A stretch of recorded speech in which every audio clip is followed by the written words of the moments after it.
We're live. Okay, 5:30 and we're live. I'm sorry, Amanda, is it 5:30? I've got. Yes, Mayor, it's 5:30. All right, then we'll, at this time, I'd like to call upon Commissioner Frank Puente to lead us in an invocation. Okay. In the name of the Father, the Son, and the Holy Spirit, amen. Lord God of justice and mercy, we ask that you would clearly show us how to conduct our work with a spirit of joy and enthusiasm. Help us to listen with understanding and goodwill.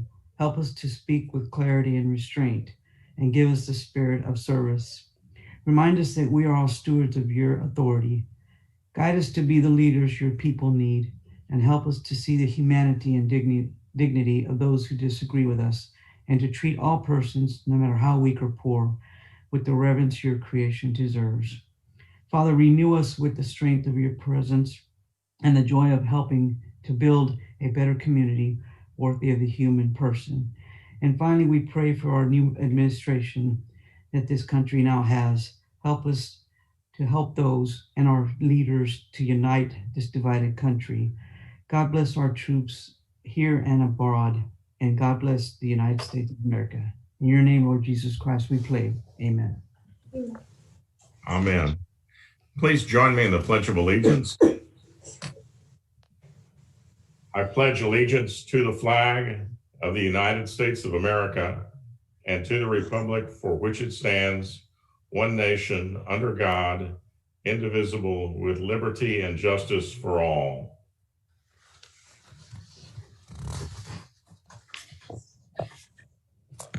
So I'd like to welcome everyone to our meeting tonight, and thank you for participating, either by listening in on this broadcast meeting over the internet, or being here via Zoom, or getting ready to be called to participate in citizen communication.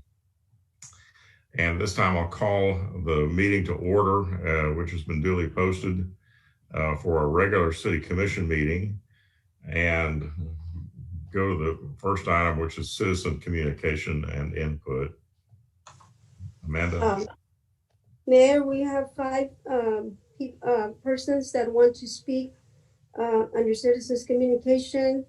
The first one is Jennifer Gonzalez, 702 Hunter Drive. And the topic is mask mandate, as well as 10% limit from outside homes. And she wants to be called. All right, let's call her now, Ben. Thank you. Thank you, Mayor.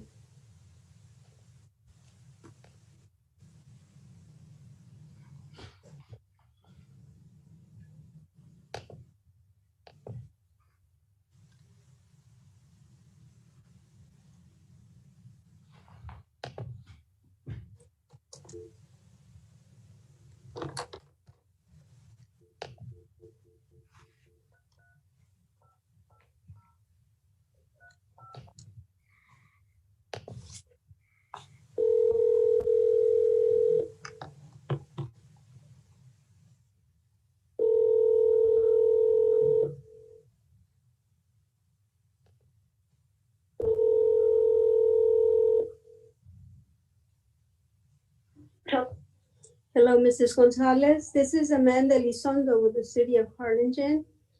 You asked to be called, and I'm going to set the clock at 2 minutes, and I'll let you know when to start.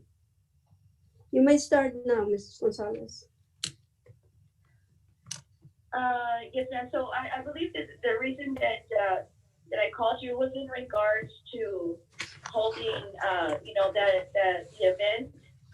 An event here in the city. It was supposed to be a social distance event where masks would be applied. I understand that was being rejected. My concern is that if, these type of events are not allowed with social distancing, things like that, but we're still allowing bars just to be open. Those are closed, or So based off of, what the science is telling us, Dr. Fauci, there is a scientist advising us that it's healthier to do things from the outside, outdoors versus indoors. And right now what I'm seeing is that parks are being closed, but indoor facilities are being opened up. What I'm requesting is to hold some sort of outdoor event with social distancing measures applied. And we can also try and keep it at a bare minimum, where we do mostly the majority of everything done virtually online. Is that it, Mrs. Gonzalez? Are you done? Yes, well, that was my initial. Yes, that was my. Yes, that was the reason why I was calling. That was my issue. Is that I've been trying to push through some events, just to try and honor the COVID victims, just like my dad and a whole community that I represent.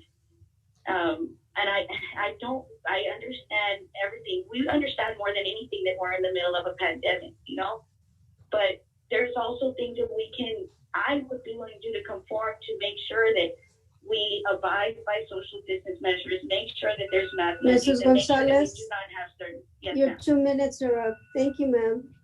Okay, thank you, Mrs. Gonzalez.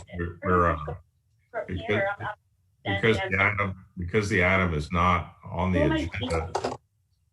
Because the item is not on the agenda, we can't speak about it. But we have heard your communication. We'll have some staff follow up with you and kind of explain to you what we're doing with regard to events currently in the city. All right, the next individual, Amanda.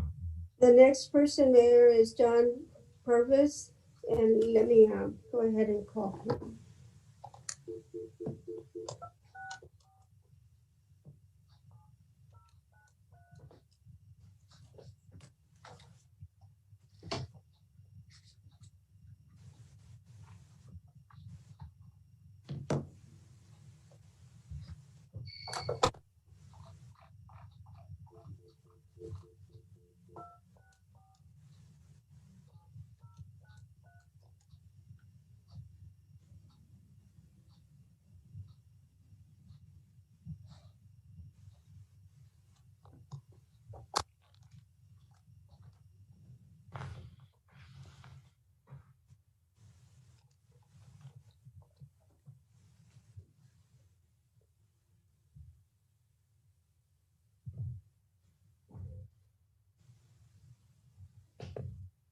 I'm not getting a dial tone there.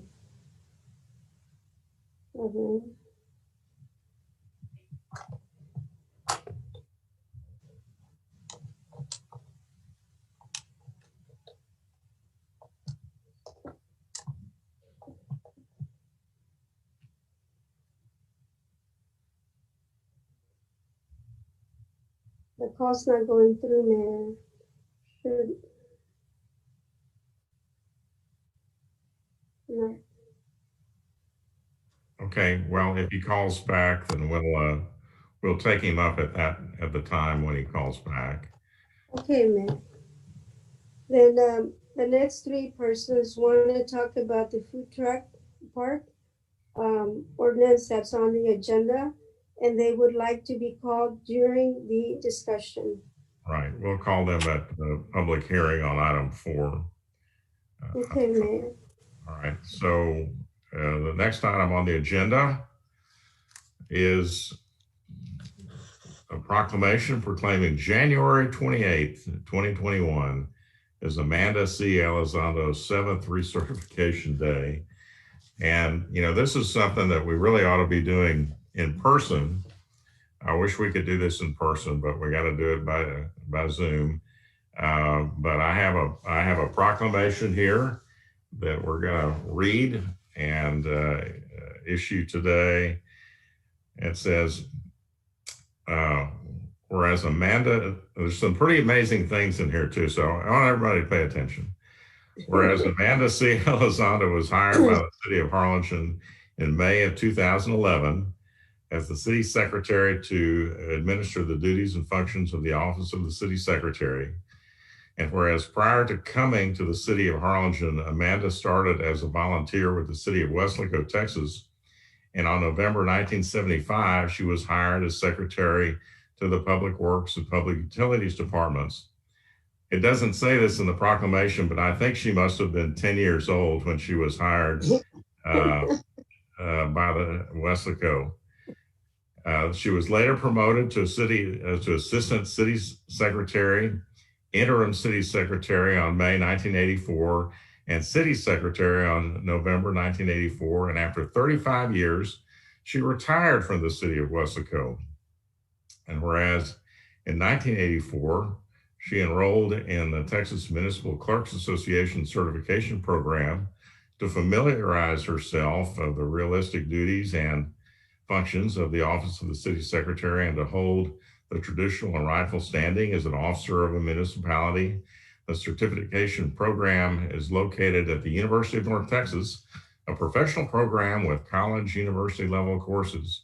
It is the third oldest of such programs in the country, administered by the Texas Municipal Clerks Association, and is recognized by the International Institute of Municipal Clerks. Whereas through this program, Amanda gained knowledge and methods to apply the duties of the office of the city secretary and the theory practices of local government. And in 1986, she graduated as a Texas Registered City Secretary, number 118. So there are not very many of those. And on June 2011, she graduated from the University of Texas Pan American. Also, the William P. Hobby Center for Public Service of Texas State University as a certified public manager, a nationally accredited public manager certification. Whereas Amanda is currently a member of the International Institute of Municipal Clerks, Texas Municipal Clerks Association, Lower Rio Grande Valley City Secretaries Chapter, and served as president of the Lower Rio Grande Valley City Secretaries Chapter, secretary to the Texas Municipal League Region 12 Board of Directors, South Texas College, Business Administration Advisory Board, and served in the following TMCA Inc. committees: the Resolutions Committee, Scholarship Committee, and Chairperson and Historian in 2011.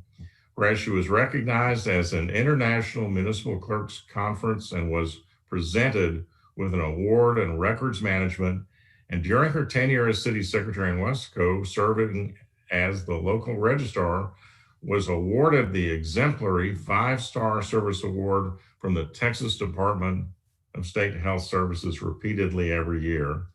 Whereas the certification program is recognized and endorsed by Section 22.074 of the Local Government Code, Vernon's Texas Codes Annotated, the statute mandates recertification every 5 years. Whereas the original certification required successful completion of approximately 200 hours of individual home study over a 4-course curriculum, a comprehensive examination of each of the 4 courses, and attendance at 8 2-day professional development seminars. Recertification requires 72 hours of classroom instruction and a selection of additional education options, which may include college-level courses, certificate from the CPM, or facilitated book discussions, and independent comprehensive assessments. Now, therefore, I, Chris Boswell, Mayor of the City of Arlington, and on behalf of the City Commissioners, express our sincere appreciation and thanks to Amanda C. Elizondo for her distinguished service to our community, and highly commend her for the manner in which she carries out the duties and responsibilities of the office of the City Secretary, and proclaim January 28, 2021 as Amanda C. Elizondo's 7th recertification day, and call upon all residents of Arlington to join me in recognizing her for her contributions and accomplishments in municipal government. So let's everybody clap and express our appreciation. But Amanda truly is the dean of city secretaries, I think, in the entire state of Texas, not just the Rio Grande Valley, but the entire state of Texas, maybe the nation. She is the most knowledgeable, professional, dedicated city secretary in the entire state, and we are so lucky to have her, having served here for nearly 10 years. And really, you must have gone to work for Westaco when you were 10 years old, because there's just no way. But we are so proud of your accomplishments, and we want to celebrate those. And this little dinky paper thing to hold the proclamation is not going to do. Myra, we're going to have to get her a real live framed for this, and so that she can display this for hopefully proudly. Amanda, would you like to say anything? First of all, Mayor, I want to thank you and the city commissioners and Dan. I am honored to receive this proclamation. I want to thank the city of Arlington for allowing me to continue the recertification program. Yes, it has been a journey, but one that I truly enjoy. I love working for the public. And like you said, this May will be 10 years working with the city of Arlington. Arlington is a great community, and I'm so proud to be a part of the Arlington team. And again, Mayor, thank you, city commissioners and Dan for your support, and my family for their love and support. Thank you, Mayor. Thank you very much.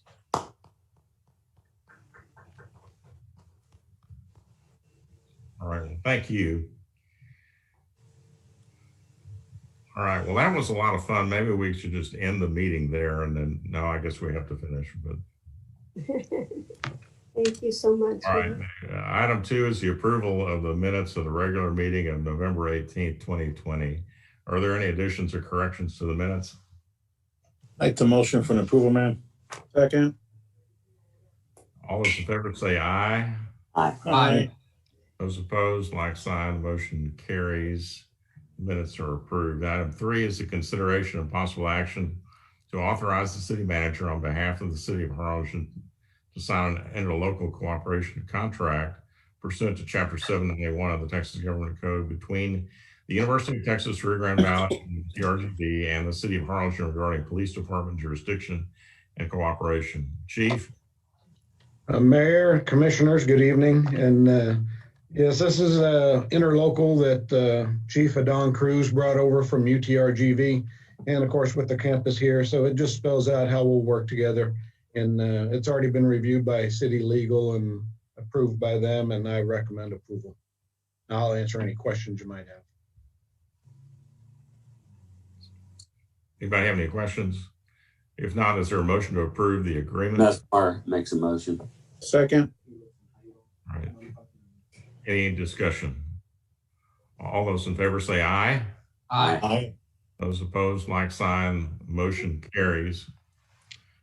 Item 4 is a public hearing to consider an ordinance on first reading to amend the City of Arlington Code of Ordinances, Chapter 111, zoning, Article 3, Section 111-62 use chart by establishing a category for a food truck park in the use chart. Article 6, Section 111-140 by adding off-street parking requirements for a food truck park. Article 12, Section 11-135 special use regulations and restrictions by establishing regulations and restrictions for a food truck park. And Article 15, Section 111-413 special use permit process by requiring a special use permit for a food truck park. Mayor and City Commission, good evening. There is a lot of interest at this time for a food truck park to be developed in Arlington, but we have no provisions in our ordinances to process a food truck park. So we developed an ordinance for your consideration that has different requirements to make sure that this project will, wherever it happens, that it will be a win-win for everybody, a win for the applicant and the owner, and a win for the city of Arlington, and it works for the surrounding property owners as well. There is an ordinance in your packet, and just some of the highlights from the ordinance that we will require a parking lot, and it will be one space for every 3.5 people of maximum capacity. Also, the parking and restroom requirements will be based on what the applicant tells us in the SUP application, that what will be the maximum occupancy for the proposed food truck park. Some food truck parks have concert stages. There are large properties that could potentially have hundreds of people in the property. So the way it will work is when the applicant applies for the SUP, he or she will need to tell us what will be the maximum occupancy at any time, including potential concerts. So that way the parking and the restroom requirements will be based on what the applicant tells us. So in the site plan that is submitted, we will check the site plan for the parking, make sure they have the adequate parking spaces, more or less that they have the adequate restroom facilities. One other major change is because of the potential noise implications, where in a normal SUP application, we only notify property owners within 200 feet all around. Because of the potential noise implications, we're proposing to notify all property owners within 1,000 feet.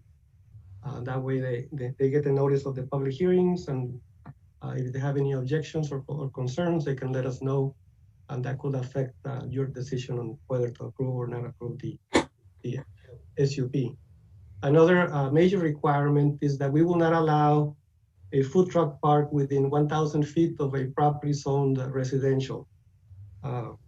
As you may know, some of these parks, they have concert stages, or they have DJs, and they can be very noisy, especially in the evenings.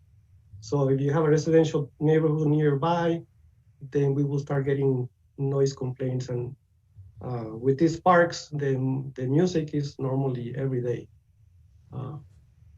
So if the proposal comes in and there's residential zoning within 1,000 feet, we will reject the application. And then we have provisions for licensed security guards during peak hours, one security officer. That's only if alcohol is being sold or consumed at the site. And if there's concerts, then we will require 2 licensed security officers, also only if alcoholic beverages are consumed or sold at the site. And I also have some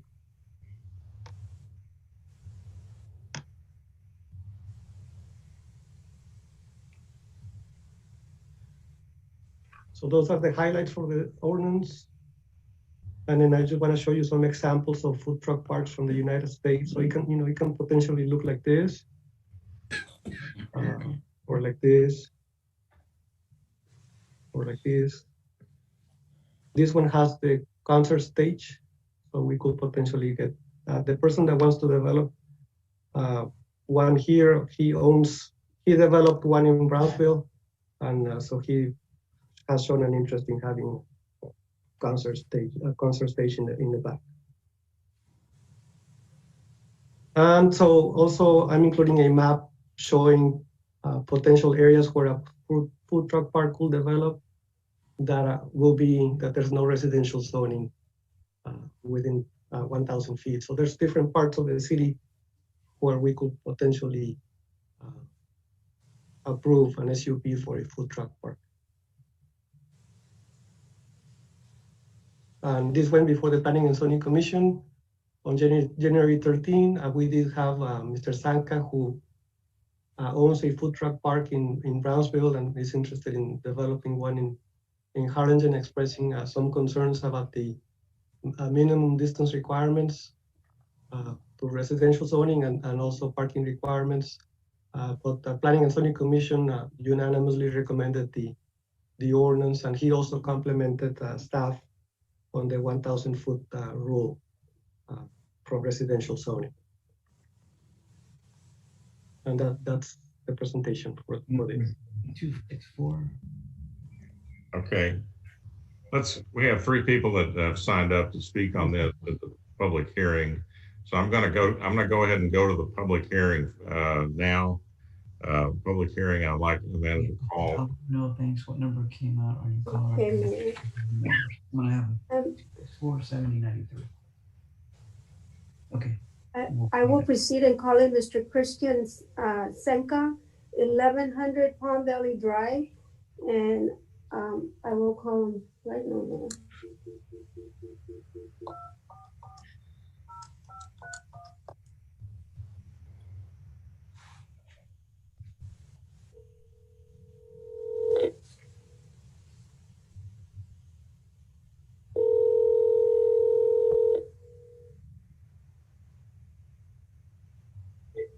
This is Christian Zanka.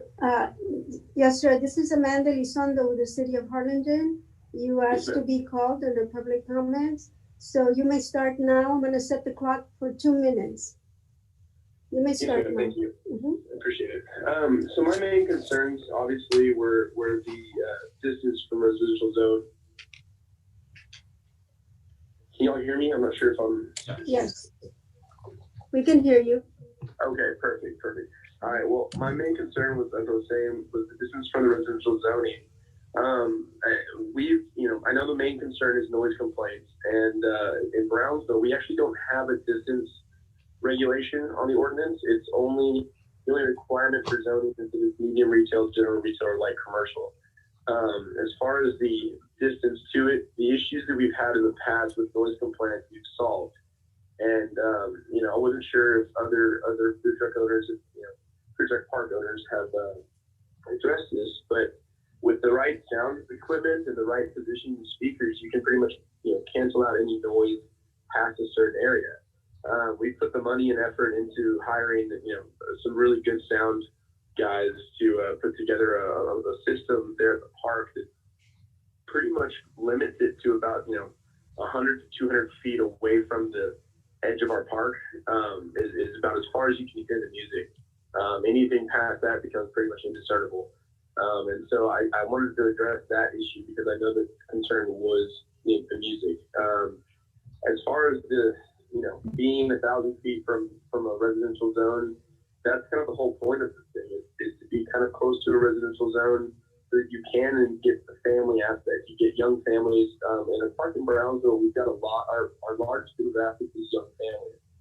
We provide a venue that's really family friendly, and we've got a dog park there. We've got a small music stage. It's not like we're throwing concerts, but we do have live music, and usually we have acoustic guitarists and stuff like that. And then on weekends, on Friday and Saturday, we'll have Mr. Sanka, your 2 minutes are up. Yes, ma'am. Thank you.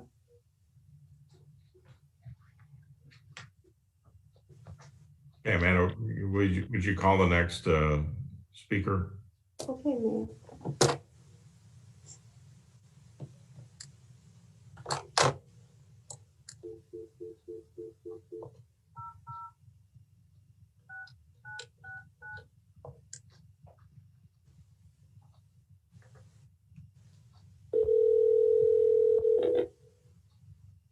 Hello. Hello, Mr. Castañeda. This is Amanda Elizondo. You signed up for Citizens Communication. You have Yes, ma'am. 2 minutes. You may start now. Okay. All right. First of all, congratulations, Amanda, on your recognition.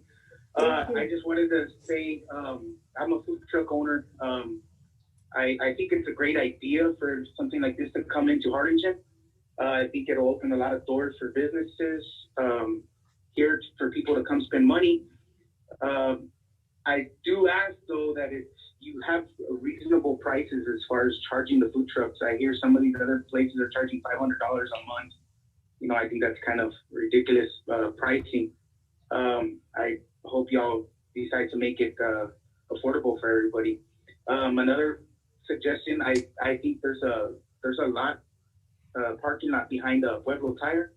I talked to Commissioner De La Rosa about it. I think that would be a good spot maybe to set up the food truck park, or if not, maybe even a destination park, maybe White Wing Stadium, set it up in there, and that would be a good place. You can even host concerts and stuff in there as well. I don't know. That's pretty much all I have to say. I hope y'all, do approve it, and and just take into consideration keeping it fair pricing for everybody. And another thing, if you do approve it, let there be more than one food vendor with the same item, because I try to get into some Primeros farmers market. They're only allowing one person, to sell that type of food, and I don't think that's fair. I think it should be fair for multiple people. And that's it, Amanda. Thank you. All right, thank you very much. We'll go to the next speaker now. Okay, Mayor.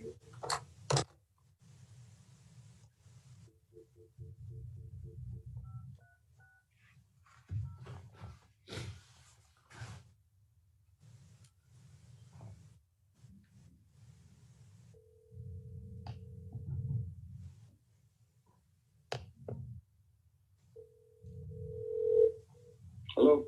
Ron, this is Amanda. Ron, you signed up for. All right, let me go ahead and start. I echo and share the sentiment of Mayor Boswell that current accolades of Amanda Elizondo fall short of her merit and due recognition. Due to the constraints I have, the last caller and the previous one noted the 1,000 foot, and Mr. Mendez showed you a map, and with the exception maybe around the Bass Pro area, which I think is going to get more and more congested, but the three one sided and the east side are border on the absurd, and really the only one, like just mentioned by the gentleman about Pueblo, runs afoul. If you consider the Baxter building or whatever it's called now to be a residence, there really is no 1,000 parameter that makes any sense. And again, maybe just the one deep on the south side, so it could be considered the San Benito Park also, I guess. It behooves us to try to get something near people. Not everybody can afford Uber or Lyft or even some of the new buses that are running in town. Residents want to have good quality food, and they don't want to drive all the way across town. If we're that big, I mean, we're either a really little bitty town, given the map, or as you all like to tout, we're a big town. So with the exception of downtown, I don't see how you're going to make that map work. But I know there's one vexing issue. The sound does have to be controlled to some extent. Given my time, there's not enough for me to understand. I was looking at a different chapter instead of chapter 111. So that was on me. But thank you very much as usual. Thank you. All right, thank you. That's it, Mayor.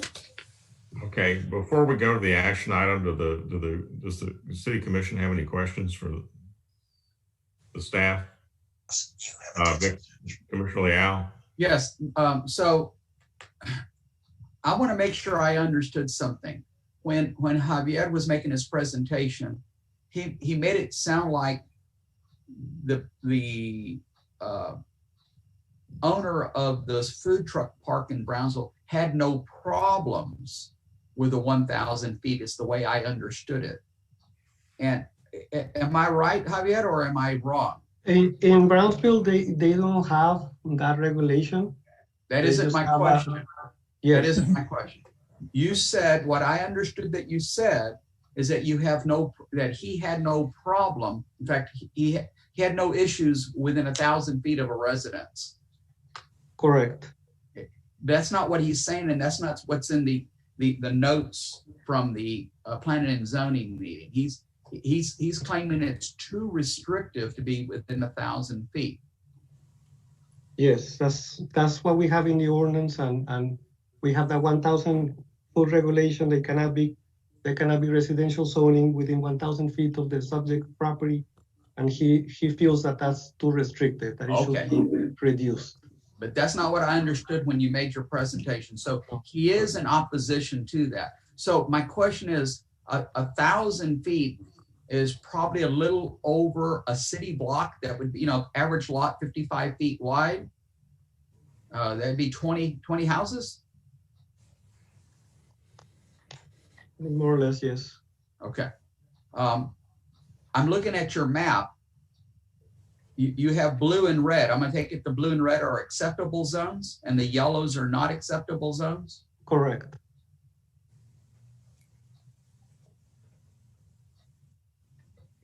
Okay. You know, I don't know which he has, which park he has in Brownsville. I've been to a couple of the parks in Brownsville, been to the one up in Edinburgh. I mean, I think this is really, really good. And I think the second caller is misunderstood that we're going to own the park, and that's not correct. Is that this is to allow a property owner to convert a piece of property to a park? Is that correct? Correct. It's for private developers to develop a privately owned food truck park. Okay. Okay. I don't know if my questions are asked or answered because I kind of feel like if somebody's going to put in a food park, they're going to have acoustic guitar. It's going to be really a toned down place. I mean, the one in Brownsville, the one that I went to it's called the Broken Spoke. Not Broken Spoke, a Broken Sprocket, I think is what it's called. But it's a little food. Somebody know what it's called? The Broken Sprocket. Yeah. Broken Sprocket. And, they don't have music outside. They have music kind of around the trucks themselves. And so I'm just kind of concerned that if somebody wants to put in a food park, and let's say it's within, like you said, 1,000 feet, that way all the businesses know that it's coming in. If we had 1,000-foot notification circle and the neighbors object to it, then I don't have a real issue with that. But I have a real issue saying 1,000 feet from a residential area. I mean, I live in a residential area. I'm right next to the mall. And I'm just concerned that somebody will get close to the mall, but close to residential, and now they're out. That's just my comment. So may I ask a question? And yield. Can you take your map off the screen so I can see everybody? So I don't know how to do there you go. Well, I want to see everybody. There we go.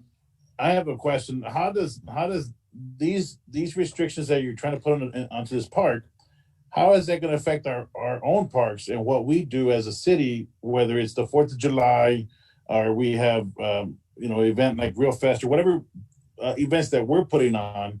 Are we holding ourselves to the same standards that we're asking the private citizens to adhere to? No, I think this is only for privately owned food truck park. Yeah, that's not my question. My question is, are we holding them to a stricter standard than we hold ourselves when we have an event or we have any kind of city-sponsored event? Are we not adhering to the same requirements with noise or considering the residents? Because we hold something at Bogus Stadium, you hold something at Victor Park, you hold something, you're going to have noise, right? Yeah, on the 1,000 separation to residential, I believe so. It will be a different standard. Because you have a football game going on. I can hear it at my house and I'm on the loop. Yeah, right? The only difference I think is that here you have potential noise every day, where football games you have a few football I games. would imagine these events are going to be held more on the weekends, just like a football game would be, just like a city-sponsored event. And again, Dan, I'd like to see if we're in conflict with, what I mean, again, how do we hold ourselves accountable? I'm just not comfortable with putting restrictions on somebody who's going to come invest big money and put dollars into our community, and yet we're not following the same standards, if that makes any sense. Rich, I live next to Victor Park. Mm-hmm. When they have a little party over there pre-COVID, mm-hmm. right? I mean, mm-hmm. we sit out in the front yard and listen to the music, and that's right. I think you hit the nail. That was my concern. Are we holding ourselves to the same standard? And I think what you're saying is very valid. I think that something like this, we should go ahead and I'm for it. I'm for the food truck. And I think that when they're wherever they decide they want to do the food truck, we should have them apply with an SUP, notify the people around that area. If they oppose, then we don't pass it. But if they're okay with it, then we go ahead and move forward and give them the permit. And they understand, they're going to have to understand that if they have a noise problem, it's just like a bar. I mean, in my district, we had a bar close to a mobile home park, and they finally closed the bar down. And was it aggravating for the residents? Yes. And the bar owner didn't, I don't know. I mean, they tried, but I kind of agree with what Christian said. He said that technology's changed. And I think I would hate to see us lose a potential to have business, but at the same time, knowing where I live and knowing the type of noise that we have from our own city park, I would at least say 1,000 feet notification. That way nobody can say, well, we didn't know about it. I mean, right. I hear that over and over again. Well, we didn't hear about it. Well, it's because you weren't within 200 feet of the. I agree. So, Dan, can we revise that portion of the ordinance? And the city council can approve whatever the city council deems best for this ordinance. Okay. Well, I haven't heard from Mesmer. We haven't heard from Puente before I make my motion. And before you do, the 1,000 foot notification, I do think is a great idea. And falling into within a general retail or industrial zone area, just like we do with any other business. Right. Maybe not the 1,000 foot requirement, but if you're in a GR area, because it is a business, it's not a residence. And we do have zonings for those. Now, Allison, correct me if I'm wrong. The P&Z approved it unanimously. So is there something the city council has to do in particular? No. Okay. Just a unanimous vote. I mean, a majority vote. So Rich and Ruben. Wait. Let Allison answer Dan's question. I'm sorry. I thought I saw her shake her head. Yeah, I shook my head. It's a favorable recommendation. I think the supermajority will apply when it's an unfavorable recommendation. This is a favorable recommendation, but of course this is the public hearing in the first read. So for the second read and the final adoption, you can make some changes.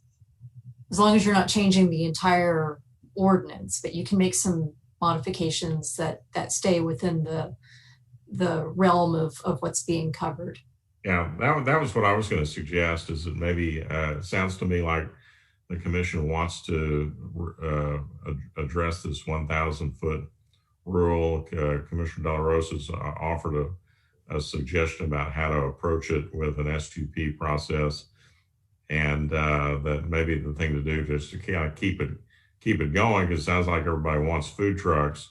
Just go ahead and pass it tonight, and then ask the staff to revise it or give us a couple of options on the second reading in accordance with the sentiments that have been expressed here.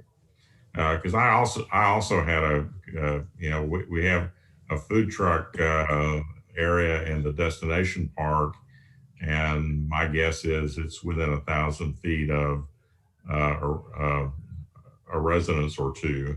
And so that doesn't seem right that we would, as Commissioner Uribe was noting, that we would hold ourselves to a different standard than a private property owner. So I think that ought to be addressed.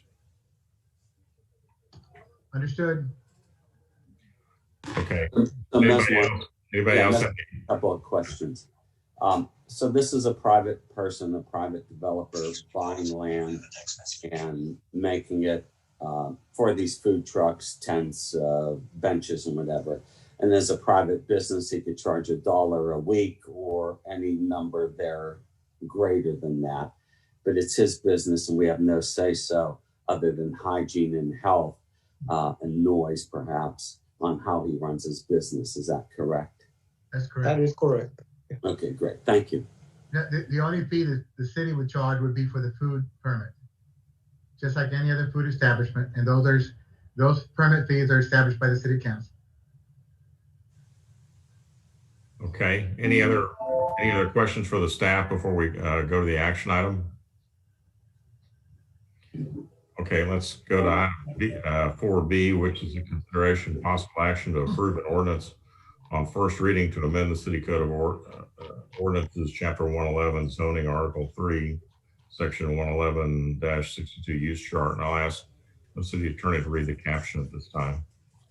An ordinance amending the City of Arlington Code of Ordinances by adding various provisions governing the location, use, existence, and operation of food truck parks as follows. Chapter 111, Zoning, Article 3, Section 111-62, establishing a category in the use chart. Article 6, Section 111-140, adding off-street parking requirements. Article 12, Section 111-135, special use regulations and restrictions, establishing other regulations. In Article 15, Section 111-413, special use permit process, requiring a special use permit, providing for publication, and ordaining other matters related to the foregoing. Motion to approve. Second. Okay, and there's the discussion would simply be, please have the staff make some revisions or some options to this in accordance with the discussion that we had earlier. Is there any other discussion? And all those in favor say aye. Aye. Aye. Aye. Those opposed, like sign. The motion carries. All right, I think Mr. Purvis is called in or is trying to call in, so we'll allow him to communicate to us. Amanda, the number I have is 264-7093. 7093, yes.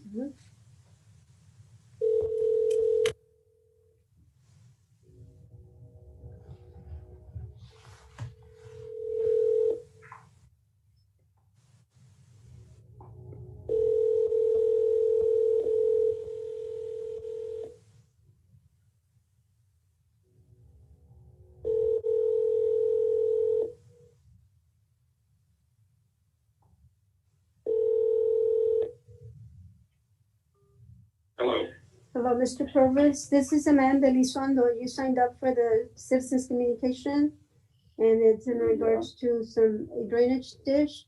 You may start now, sir. You have 2 minutes. Okay.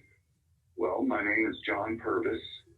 I live out here at the intersection of FM 507 and 508 north of Arlington, and the city of Arlington has a drainage ditch out here that basically you guys send your water, your flood water, all the way out here to us. The drainage ditch overflows at FM 508, and it makes all of our homes out here lake houses. The city of Arlington has been aware of this drainage ditch for years. The previous owners here knew well about it and didn't inform me about it at all. I want to know, what is Harlingen doing about the drainage ditch problem out here? And also, I want to know, since Harlingen was nice enough to annex my land out here and double my taxes, when am I going to get any city utilities? I have no water from Harlingen. I have a septic tank instead of Harlingen sewage. The only thing I get out here is garbage service when they decide to show up. Also, just when are you guys going to pay any attention to us out here instead of ignoring us and just, letting us flood? When am I going to see any of my taxes that I'm paying towards Arlington put to work for me? That's basically about all I have to say. Here I'm being charged taxes by Harlingen, but I get nothing from them. And I'm going to know what is going to happen with this drainage ditch. when are you guys going to fix it? When is TxDOT going to fix it? Your 2 minutes are up, Mr. Purvis.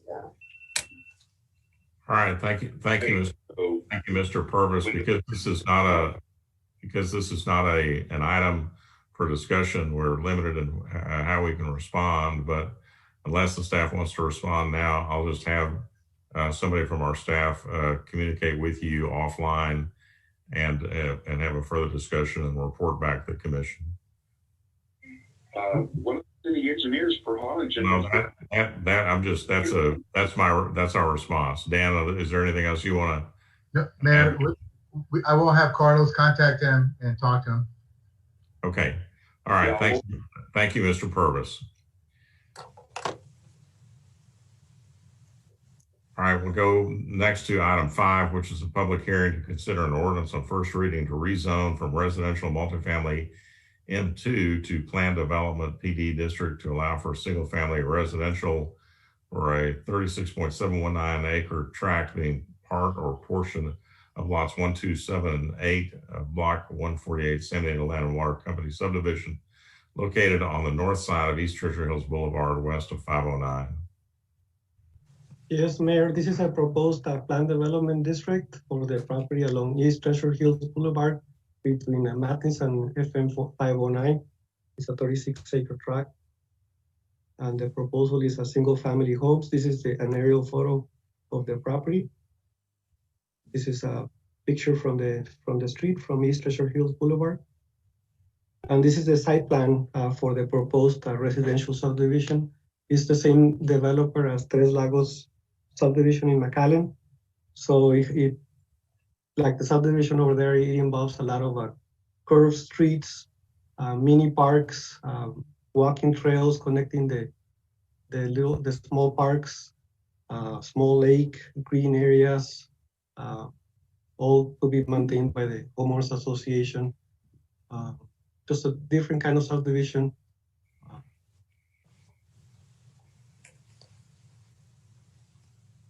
This is the future land use map. Is single. The map for the future is a low density residential. This went before the Planning and Zoning Commission January 13, and nobody showed up in opposition. And the Planning and Zoning Commission unanimously recommended approval of the PD district for this property.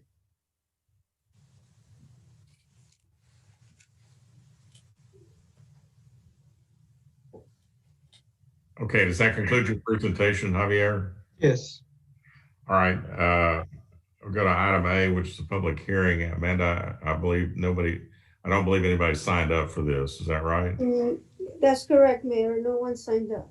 All right, so we'll close the public hearing and go to item B, which is consideration possible action to rezone from residential multifamily M2 to planned development district regarding this property. So could I ask the city attorney to read the caption, please?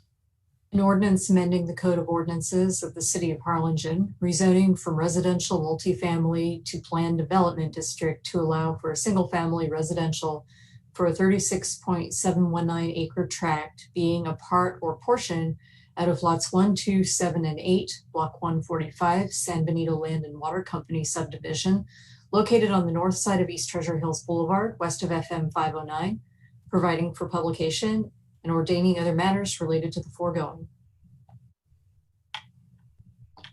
Is there a motion to adopt the ordinance on first reading?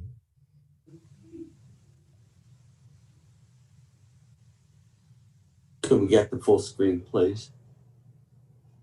Okay, we have a motion by Commissioner Mesmar. Is there a second? Second. Okay, we have a second. Is there any discussion or any questions? Hearing none, all those in favor say aye and raise your hand, please. Aye. Aye. Those opposed, the motion carries.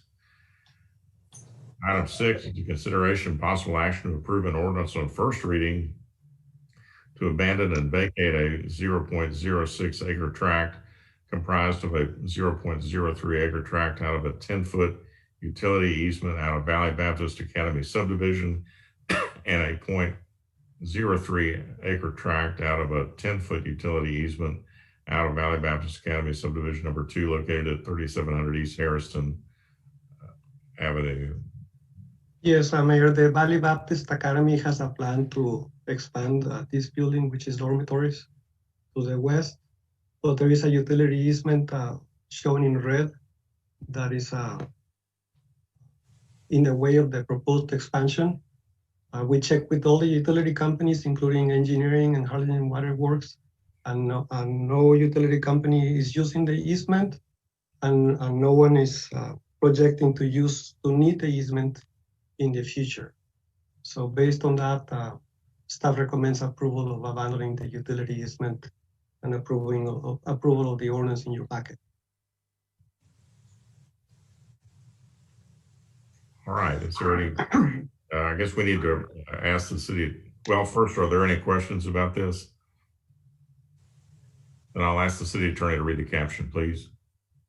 An ordinance releasing, abandoning, and vacating a 0.06 acre tract comprised of 0.03 acre tract of a 10-foot utility easement out of Valley Baptist Academy subdivision and a 0.03 acre tract out of a 10-foot utility easement out of Valley Baptist Academy subdivision number 2, located at 3700 East Harrison Avenue, providing for the release of said tract to the adjacent property owners via deed without warranty, and authorizing the city manager to execute all necessary documents to effect said release and abandonment. Motion to approve. Second. All right, we have a motion and a second. All those in favor say aye and raise your hand, please. Aye. Aye. Aye. Those opposed, like sign. The motion carries. Item 7, public hearing and take action on amending the City of Arlington's 2015-2019 Consolidated Plan and One-Year Action Plan to include the special allocation of $495,398 in CDBG CV funds authorized by the Coronavirus Aid, Relief, and Economic Security Act, CARES Act, to prevent, prepare for, and respond to the coronavirus. Is that Sandy? Go ahead, Sandy. Who's going to Yes. present? Yes, good morning. I'm sorry, good afternoon or evening, Mayor and Commissioners and staff. The City of Arlington is set to receive a second allocation of funding in the amount of $495,398. This is a part of the CARES Act that was signed into law in March of 2020. And of course, it's to prevent, prepare for, and respond to the coronavirus. As part of the process to accept this funding, the city must undergo a substantial amendment. And that substantial amendment would be to our existing 5-year consolidated plan and the 2019 action plan to include this funding. The substantial amendment requires 2 public hearings and of course additional administrative duties that we have to undergo. We intend to use this funding for internet access to the Public Housing Authority residents, and of course administration of the funding, the financial hardship program, and personal protection equipment. And of course staff does recommend approval of this item, and I'm here if you have any questions. Does anybody have any questions? Sandy? Sandy, did you cover the grant for the internet access for the Housing Authority? Yes. Yes, we've included $100,000 for that. I think that the Housing Authority had already signed an agreement for funding for that, $100,000. This is a great opportunity to assist those families that fall into the low income criteria, especially for those that are struggling so much right now during this pandemic. So staff is recommending approval. We will come back with an amendment and a plan in addition to that for city consideration. Right. And the advisory committee did approve this on Monday, so it did receive their approval. All right, is there a motion to approve the one-year action plan amendment? So moved. Second. All right, we have a motion and a second. Any other discussion or questions? All those in favor say aye. Aye. Those opposed, like sign. The motion carries. Thank you. Item 8, consideration and possible action to accept. Mayor, I'm so sorry. We were supposed to have a public hearing for it, so if you can maybe call for that. I don't know if anybody signed up for it. No one signed up for item number 7. All right. Thank you. A public hearing, but there is no, under the COVID-19 rules that we have right now, no one signed up for it. So there is, so no one has appeared for the public hearing. Thank you. All right, consideration of possible action to accept or reject bids for the Valley Middle School Connectivity Project under bid number 2021-02. Good evening, Mayor and Commissioners. This is the bridge portion of the Vela Middle School Connectivity Project that we've been working on.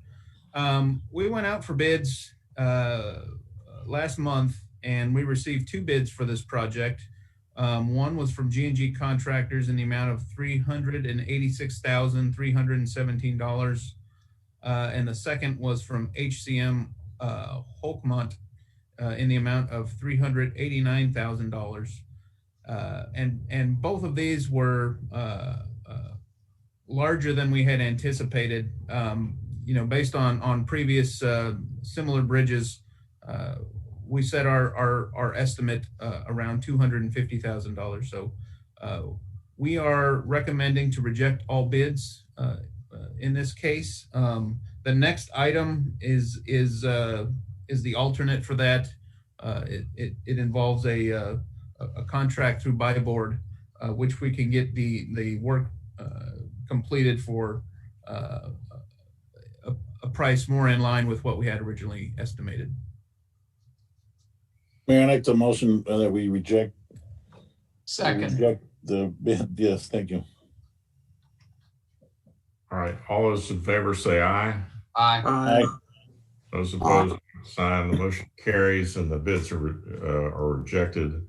Item 9, consideration of possible action to authorize the city manager to execute a purchase agreement with Amstar for the installation of a single-span pedestrian bridge for Vela Middle School Connectivity Project in the amount not to exceed $286,926.79.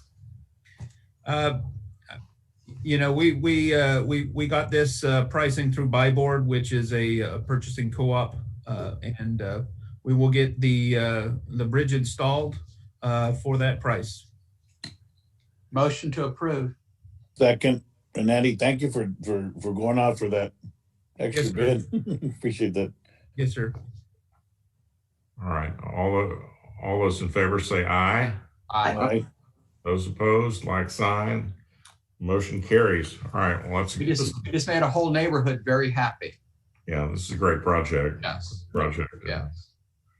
Thank you. Item 10, consideration of possible action to adopt a resolution authorizing the submittal of a boating access grant application to the Texas Parks and Wildlife Department, committing matching funds and authorizing the city manager to sign all documents pertaining to the construction. Yes, good evening, Mayor, City Commission. This item here is we're interested in applying to Texas Parks and Wildlife for a boating access grant. And what we want to do is be able to build kayak launching facilities along the arroyo. And so the deadline for the grant application is February 1st. And so part of the application requires us to get a resolution adopted by the City Commission, where we're committing the matching funds and then authorizing somebody from the city to sign all the documents if we get funded. And so that's what this resolution is for. In the summary, I kind of came up with an estimate for the project or the application.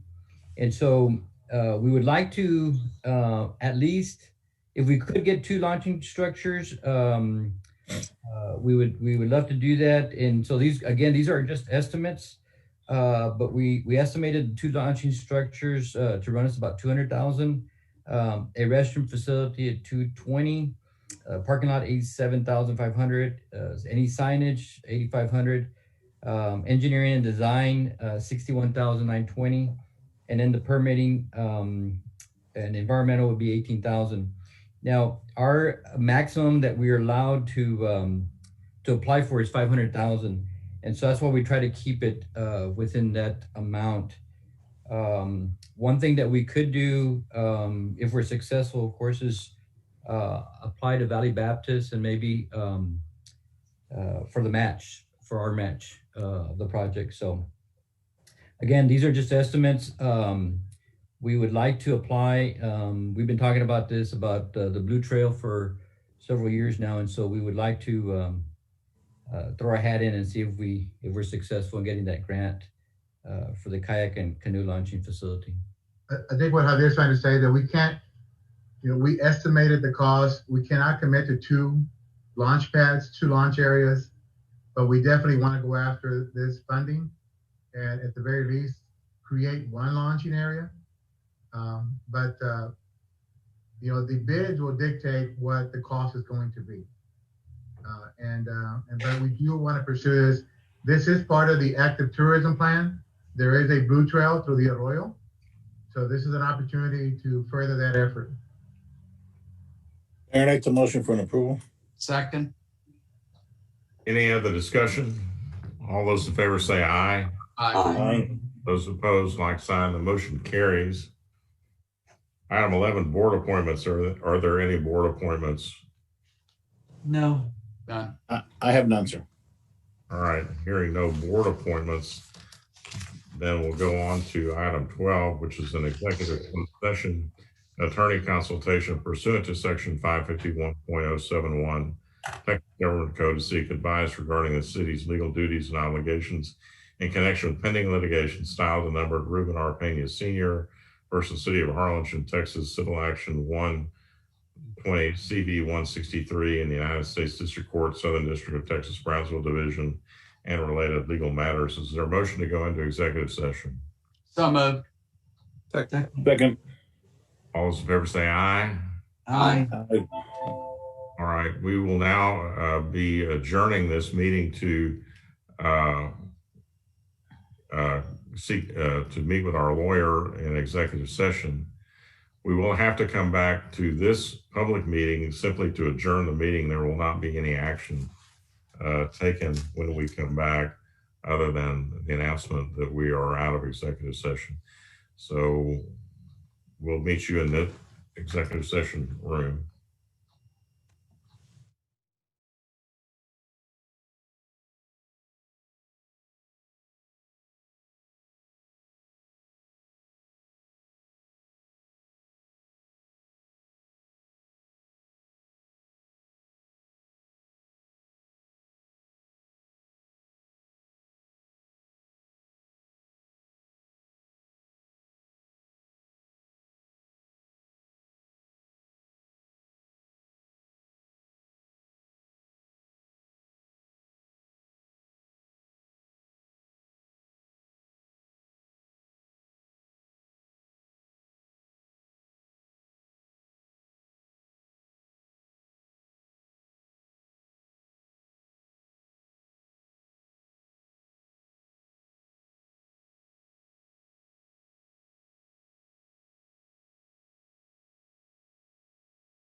Okay.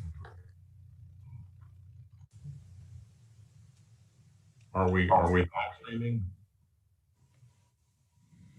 Sergio, let me know when we're live again, please. We're live. Thank you. Okay. Well, ladies and gentlemen, we are out of executive session at 7:42, and that concludes our meeting for the evening. So everyone take care of yourselves and be safe and have a good night. Thank you. Good night. Good night.